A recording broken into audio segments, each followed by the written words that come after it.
Domingo de manhã estaremos aqui para a escola bíblica. Domingo de manhã. Amém? Não faltem, façam um favorzinho de vir, adorar o nosso Deus aqui de manhã. E à noite estaremos adorando Ele no grande culto, no primeiro dia de semana.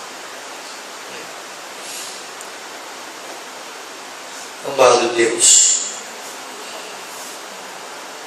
é bom estar do teu lado, Senhor. É bom concordar contigo em toda a tua palavra, porque alcançamos vida, Senhor.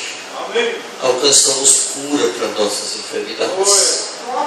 Alcançamos o batismo do Espírito Santo, Senhor. Alcançamos, ó Deus, a libertação. Alcançamos a graça do Senhor.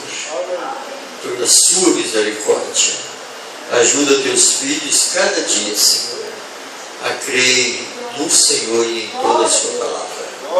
E agora nos despede em paz, nos levando para casa, debaixo da tua proteção divina, e colocamos tudo em tuas mãos nesta noite.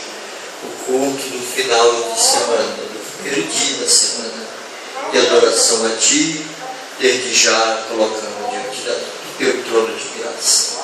E abençoa teu povo por toda a face da terra. Teus ministros, ó Deus, nesta hora onde eles estão reunidos em torno de tua palavra. No nome de Jesus Cristo, para a tua glória te peço. Amém. Deus abençoe.